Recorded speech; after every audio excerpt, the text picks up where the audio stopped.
Pro Football Playbook, presented by the Pigskin Podcast Network, your source for team news, draft needs, player profiles and rankings, full Senior Bowl, Combine, and NFL draft coverage, news, analysis, discussion. It's in the playbook. Now, here is your host, sports journalist Bill Alvstad, and featured analyst Keith Myers.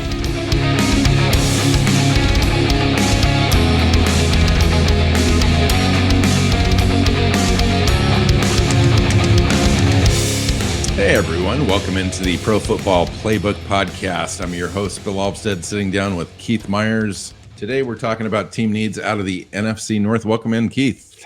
Yeah, so the NFC North, this is a kind of an interesting division in that you've got the Detroit Lions that pick second overall in the draft, and then they have a bunch of other picks, in the top 40, and then you've got teams like Chicago that don't really have any picks. So it's going to be an interesting,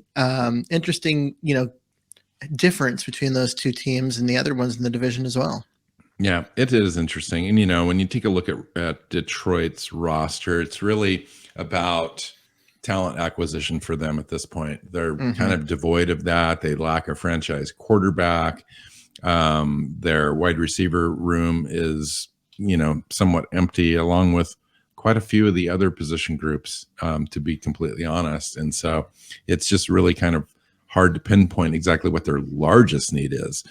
You could certainly point to the quarterback spot, but then you don't really see them pressing to get a quarterback out of this particular draft class. They sit at number 2 overall, but they have a lot of needs, including edge rusher, tackle that they could go for, interior offensive line, safety.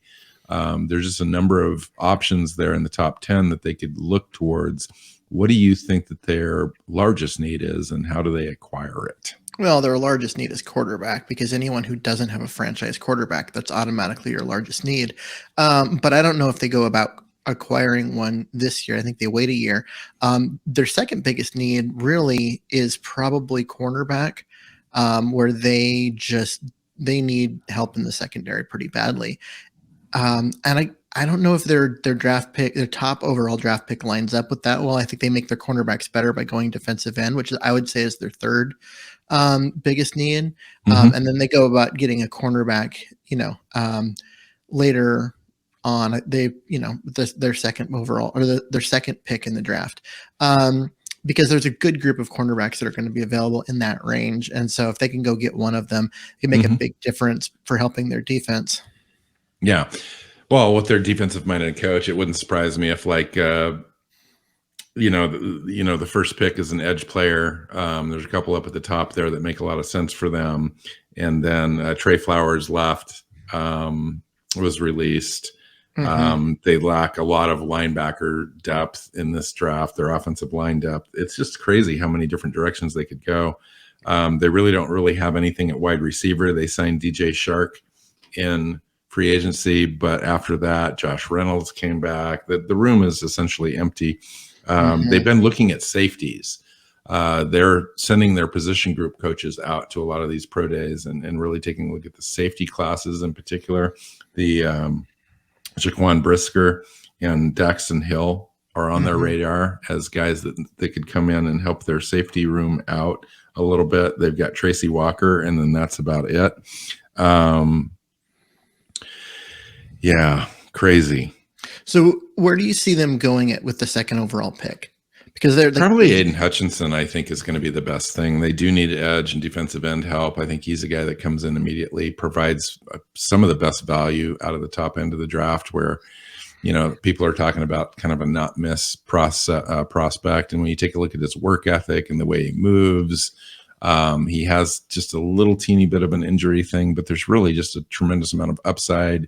Campbell, their head coach, is the kind of, Hutchinson's the kind of player that they covet for their locker room, just a lunch pail type player. It just makes so much sense at the number 2 overall spot if they don't decide to trade back. I'm just not sure who would want to trade up into the number 2 spot to get whom. I'm not sure.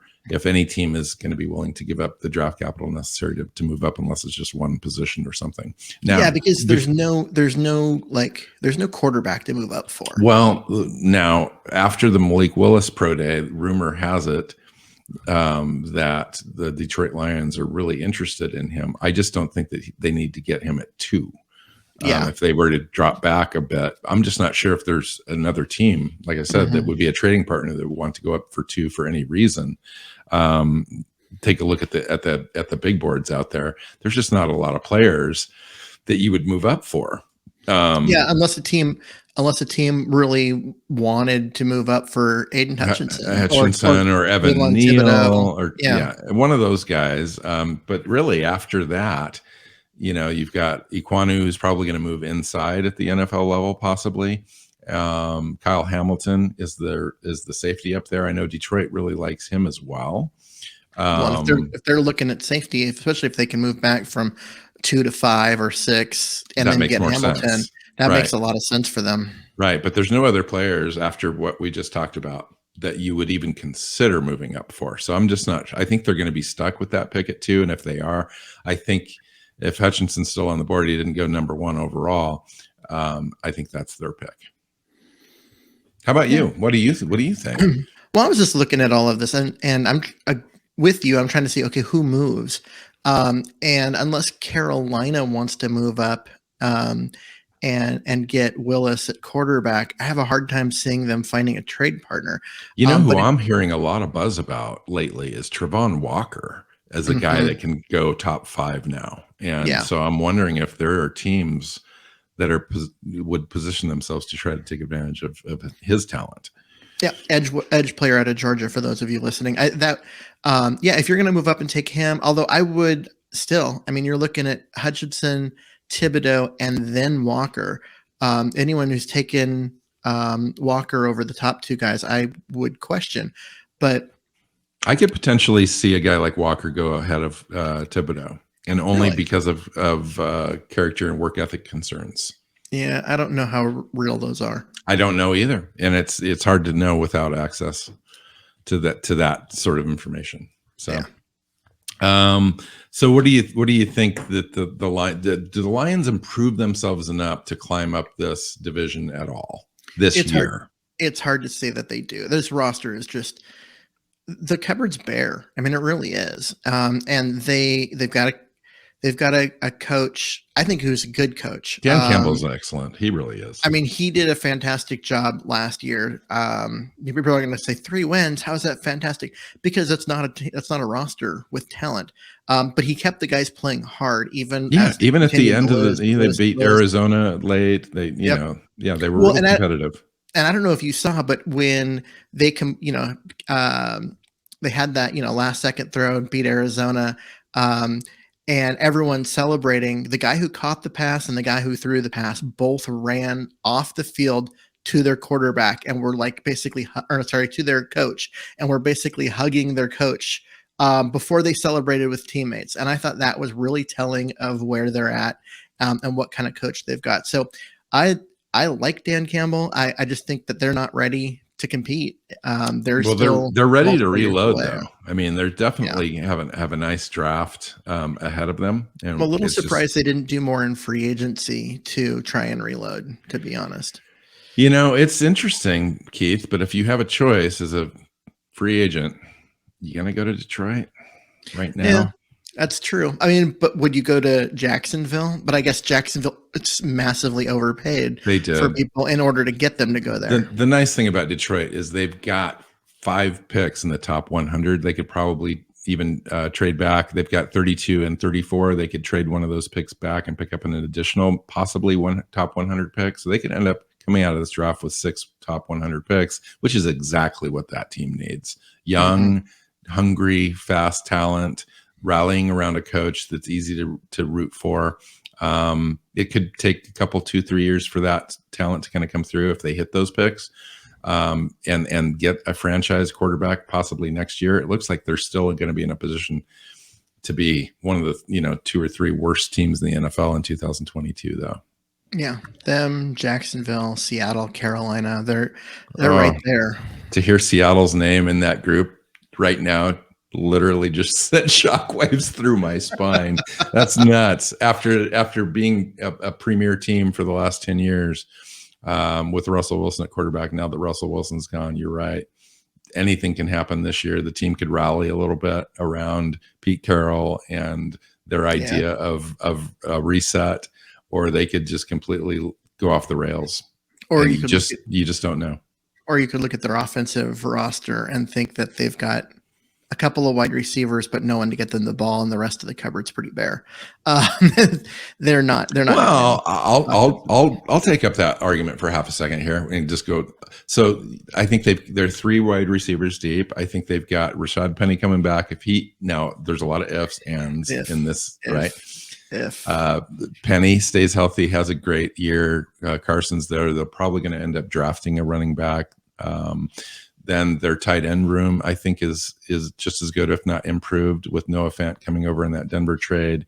And then you've got Disley back, who's their kind of inline blocker, but he's got a little bit of upside on catching the ball. Parkinson's kind of an unproven 6'7" tight end that's kind of a red zone guy that I understand, according to John Schneider, their GM, went on a radio show yesterday and said he's going to have a real shot this year to kind of be take the next step.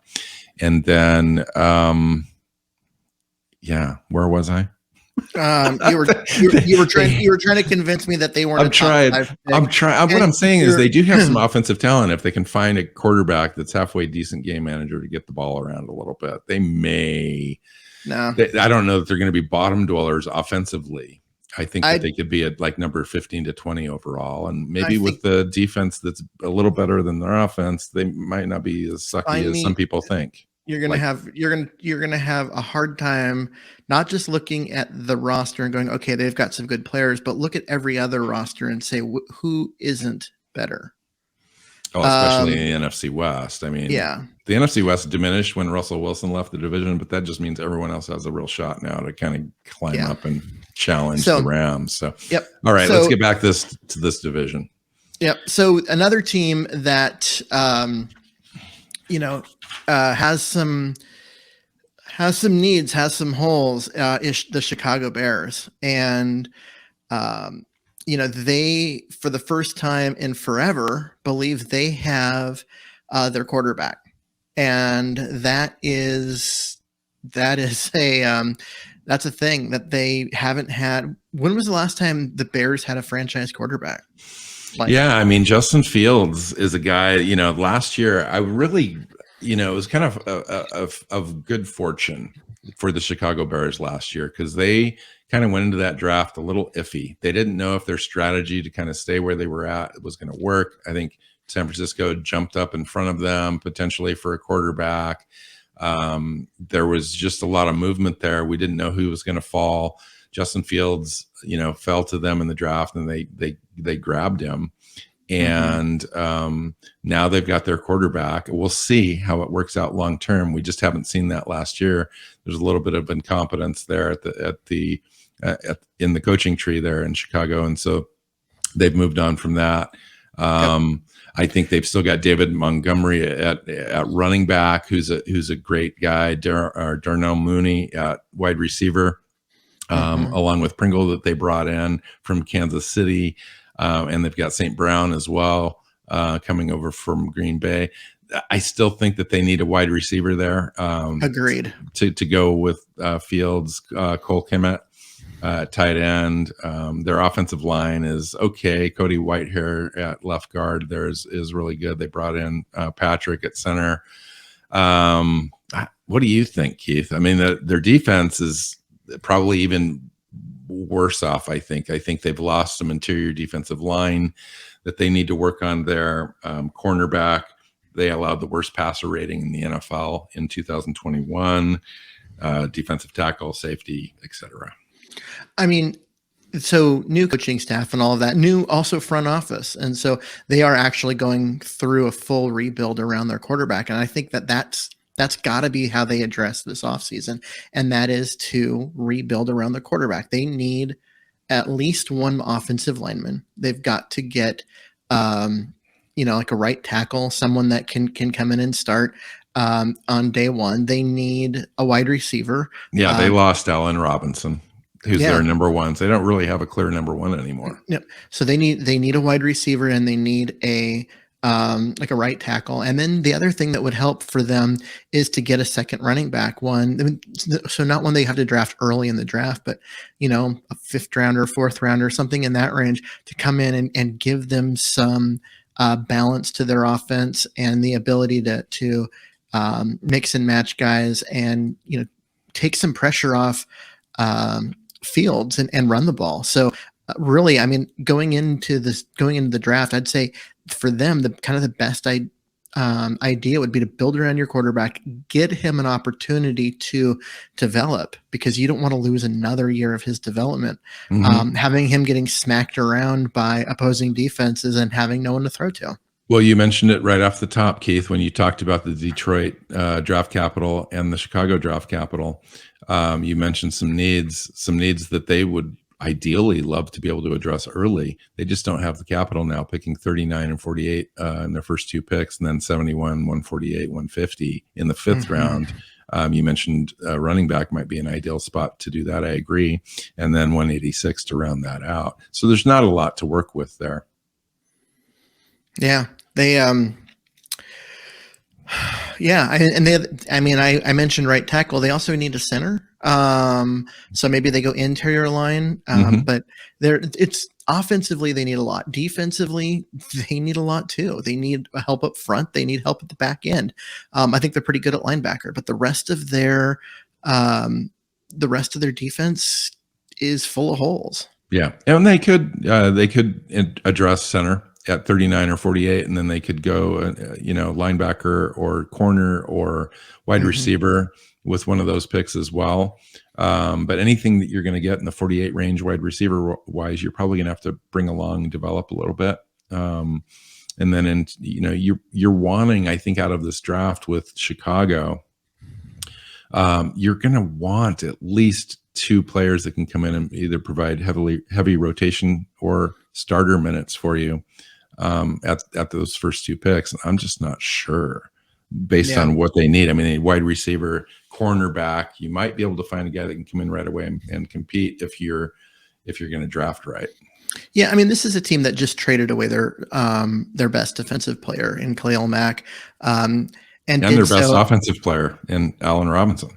Yeah, but getting Khalil Mack, that was about jettisoning the salary. And I mean, yes, there was draft capital acquired, but the goal in all of that was to get rid of that salary, get through the dead money this year, so that a year from now they'll have all that draft capital, the young players that they will have acquired this year, and they can go sign some veterans a year from now. And this is kind of a lost year for them. They need to develop their quarterback and focus on that more than anything. I agree. You mentioned the bottom dwellers earlier. This is a race for the bottom of the division this year, I think, for Green Bay and Chicago. I think they're both. I mean, not Green Bay, but Detroit. Detroit, yeah. Going to have a hard time getting to 4 or 5 wins, but so is Chicago. Yeah. All right, let's move on to the Minnesota Vikings, Keith. Minnesota's always been one of those teams that have been fairly competitive, but having a hard time getting past 10 or 11 wins in a season and going any further than that. How does the roster stack up? They've got the 12th overall pick. They've got 246, 377, and then 3 sixth round picks, to kind of supplement that later on in the draft. They signed Chandon Sullivan as their slot corner, and then Zadarius Smith and Harrison Phillips on the line at linebacker. But I still think they really do need somebody to pair with Cameron Danzer at cornerback, and possibly a starting center out of this draft. Yeah, I agree. So it is interesting that they loaded up defensive line with Phillips and Smith, as you said, and linebacker with Jordan Hicks. They went ahead and committed resources to their defense. They did lose their center, Mason Cole, and that's why I think that they need to get one. It feels like they are shifting resources from their offense towards their defense, which based on last year, it's not a bad idea, but you can't give up too much offense and try and stay with stay with the Packers at the top of that division. You got to get a cornerback. You got to get your offensive line, and really, this is a team that needs another wide receiver. Yeah, I didn't even put that down, but you're right. Wide receiver could, Mason Cole left, Tyler Conklin at tight end left as well, Xavier Woods at safety. So those are some things that they probably want to plug some holes on too as well. Yeah, it's one of those teams where I think they're just kind of stuck. It's when you have kind of a quarterback like Cousins that's just outside the top 10 in the NFL, you always end up in these like 7 and 10 now to 10-win seasons, and you seem to be perpetually stuck in that middling ground where you're not a top 15 team. You're fighting for that, but there's really no way to get beyond that. So yeah, and then the way that their quarterback situation is, they signed Cousins to kind of a 1-year extension in order to just keep him around and all of that. You wonder at what point do they end up going in another direction, and if they have to do that, does that signal a rebuild, or can they get someone with enough talent to come in and replace him, maybe upgrade at quarterback and really turn this roster into one that's contending? Or do they just keep kicking that can down the road, because he's not a bad player by any means? So since your team really doesn't have a path forward this season to get to the playoffs, do they take a chance on a Kenny Pickett or a Malik Willis if he falls to 12, or one of the other quarterbacks maybe at that 42nd or 46th pick overall, so that they at least have something on the roster that they can kind of try to build with? It's possible. This isn't a great quarterback group. Kenny Pickett the Vikings play indoors, but their division rivals don't. That would be a really bad combination. Leave Kenny Pickett to the Saints and the fair weather teams, because that's where his career needs to have him land. Really for them, you're looking at Ritter in the second round, or just you've got Cousins, and Cousins is going to be better than any of those guys. Even if Cousins isn't a, blow your doors off kind of quarterback, he's still better than anything in this draft class. So you're probably better off sticking with him and they just gave him a contract. Yeah. Interesting. All right, let's shift our attention to Green Bay.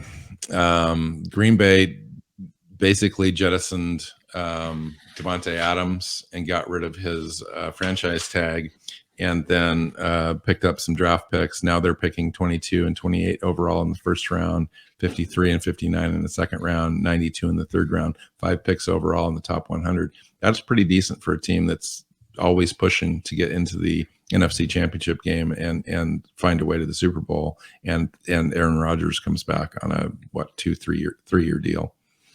Yeah, so talk about a monster deal. But reality, what was Aaron Rodgers upset about? It was about not committing resources to his weapons, to the offense besides him. And now you see a bunch of offensive linemen go, including Billy Turner. Davante Adams, his best receiver, is now gone. And they didn't add anyone to replace him. Yeah, they got rid of Valdez Scantling as well. Yeah, interesting. And St. Brown, he was kind of thought of as being, potentially a nice player, and just didn't work out for them. Yeah, they did improve their defense, I thought, with Devondre Campbell coming back, Rasul Douglas, who they picked off of the Arizona Cardinals practice squad mid 21, turned out to be a player that they really liked, fit into their scheme, and then re-signed him in the offseason to a contract. They signed Jerron Reed as well, a defensive tackle, which I thought was a good value signing for them in their middle. But their needs are clearly at wide receiver and tight end, kind of a receiving tight end, I think. An offensive line. An offensive line. It's everywhere on the offense except for quarterback and running back. It's literally everything else. Yeah, So, yeah. The corner room looks great with Rasul Douglas and Jared Alexander. They also have Eric Stokes, mhm. and then their safeties are premier. Everything you write, they could probably go out and get, I don't know, that a little bit of depth on the offensive line. They had some ACL issues with their left tackle, their Pro Bowl left tackle, and then their right tackle, Elgin Jenkins as well. But they've got, Aaron Jones and AJ Dillon at running back, plus Kylan Hill, who was a great little running back coming out of the draft last year. I like the team. I like the roster. And they've got room now to improve it. I mean, they have 5 picks in the top 100 for already decent team. So at 22 and 28, what position groups do you see them targeting? Oh, they've got to go get a wide receiver first and foremost. They've got to go get a playmaker, because you have to replace Devontae Adams. He was the kind of the glue that made that offense work. His ability to command the attention of the safeties and the cornerback, and did not have anyone like that on their roster. If they don't have anyone like that, and they know it's critical, and they're this close already to competing for a Super Bowl, and they've got Aaron Rodgers, why did they let him go? It was just a matter of he wanted this massive contract, and they weren't in a position to give him, $25 million a year. So they went ahead and got resources that they could for him, thinking that they can get younger and deeper at the position through the draft. So what if players like Chris Olave and Jameson Williams, Treylon Burks are gone by the time they pick 26? Do you see them reaching for a player like Jahan Dotson, or is he too undersized for them? I think he might be undersized for them, but I think just the idea of getting through that range and not getting a wide receiver is going to be bad. I mean, they might wait around and then try and go for a guy like George Pickens. I was thinking George Pickens might be a player for them. Or the wide receiver with the best wide receiver name ever, Sky Moore, out of Western Michigan. He's a guy that needs a little bit more development time.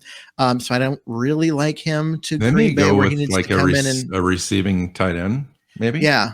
Like a Trey McBride or something like that. That is the other option, and something that they actually need, or to wait around and go get Isaiah Likely, who's just a pure receiver at tight end, and a guy with a lot of stretch the field kind of upside, and just to give Rodgers another weapon. Wow. Yeah. So I do see them going offense a lot in this draft coming up, just because they do need to kind of reload there. All right. I think that's it. I mean, I think that's, I'll be completely honest. I'm not a huge NFC North fan. Like Detroit's been down for so long, and Chicago's struggled for forever, and Green Bay's always at the top, and it's hard to root for. And Minnesota's always seemingly fighting for the middle ground, and they achieve it. So there's really nothing else there to get excited about. I'm just waiting. I really am a Dan Campbell fan as far as a head coach, and I would love to see the Detroit Lions really take a step forward with their young talent. And if there's any coach that could get through to young players that they just drafted and kind of make that team exciting again, I think he could do it. And I'm just kind of rooting for them. Yeah, I really want to see the Lions team from a year ago that wasn't very talented, but played really hard and smart football most of the time. Get some talented players, so they have guys that can really make a difference for them to go along with the culture that Dan Campbell seemed to have created last year. And so they're ready to go in 2023 if they need to draft their franchise quarterback. Or maybe they do it. Maybe, and I'm not going to rule this out, Keith. Maybe they've done enough homework and enough research on a guy like Malik Willis where they just pull the trigger. And missing out on a player like Aiden Hutchinson would be something else. But if you're going to have that confidence to go get your guy, and you really believe in it, that this is your chance to get your quarterback, and this is your pick, I don't think anybody's going to be complaining about Malik Willis long term. I think he's going to take a little bit of time to develop into an NFL ready quarterback, though. Yeah, I mean, I am concerned because I would look at all of that, and I would say, okay, look what happened with San Francisco a year ago, where they moved up to 3 and they got that high upside guy that needed development in Trey Lance, and then he didn't really play his rookie year. And now they're going into year 2. They've already used up a year of that rookie contract. He hasn't worked out any of those, rookie mistakes and growing pains and all of that. You're going to take Willis and you're going to kind of run into the same issue here. You're going to want to play him sparingly his rookie year. And so then you're kind of using up one of those rookie contract. And to do that on a team that just needs help everywhere seems, I don't know, it just seems like short-sighted. It seems not good roster building, where you could go and instead take some position of need, which is everything, and turn it into a position of strength by getting a guy like Aiden Hutchinson. Then you don't have to worry about that position going forward. It's one thing that has been solved. Wow. Interesting. Yeah. Strategy wise, this is going to be a fascinating draft with the quarterbacks that are, got second and third round grades. They're going to be pressed into the first round just because, and all the other position groups, the way that it falls, some of these guys at the top, we've seen Seattle stay out of the first round forever now. Now they're in the first round. What are they going to do? You've got both the Jets, the Giants, and the Eagles with multiple picks. I just see this draft almost as crazy as the free agency and trade market craziness that we've seen. It wouldn't surprise me if there's just a ton of movement all over the place in the first round, with teams trying to get out of it because they think they can get better value in the second and third rounds. And then teams that are wanting to get into it because they see premier players sitting there that they value as high. I just think that there's going to be a ton of movement this year. I don't know.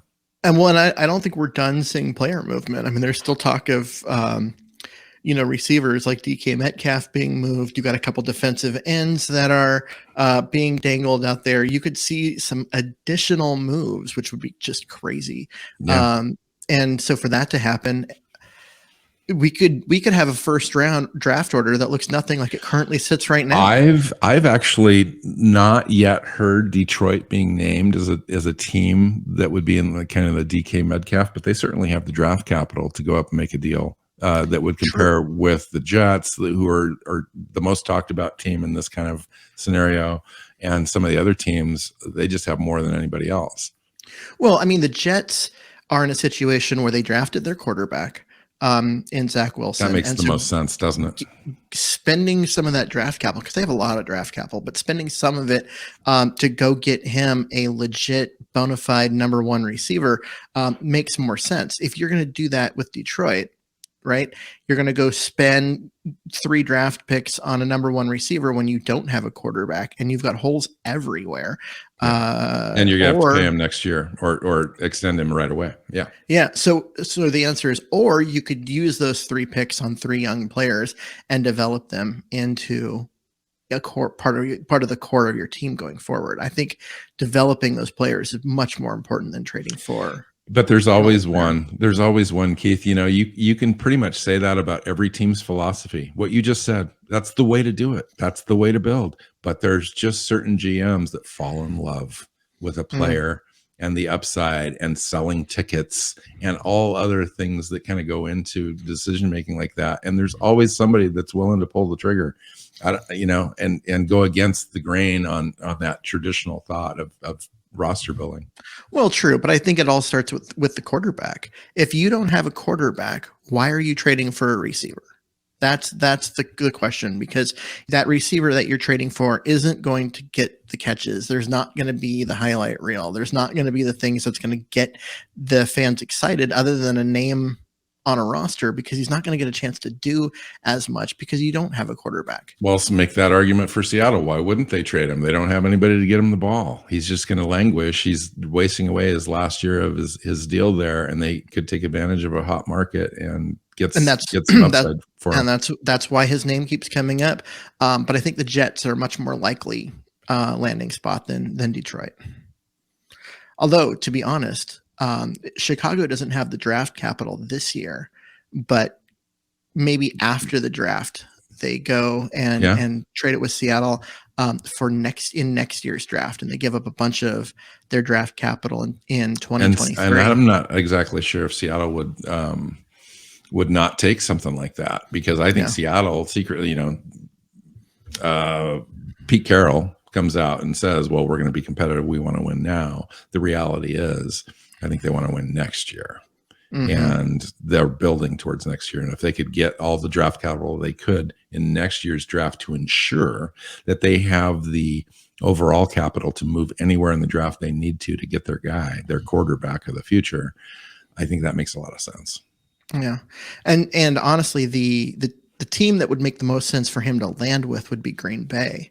But as we mentioned during our Green Bay section of the show, why would you trade away Devontae Adams to just turn around and give all those same resources to DK Metcalf? It would just, why didn't you just stick with Devontae Adams and roll with that? That doesn't make as much sense to me, but you never know. You never know. It could have been a personality thing. It could have been a whole bunch of different issues. Anyway, cool. Let's get out of here, Keith. Follow Keith on Twitter at Myers NFL. I am at Alvstad NFL. The show is at PF_Playbook. You can find us on our website, find us on your favorite podcast platform. And most importantly, go to that YouTube channel, subscribe, share with your friends and family, and leave a comment. So until next time, take care, guys.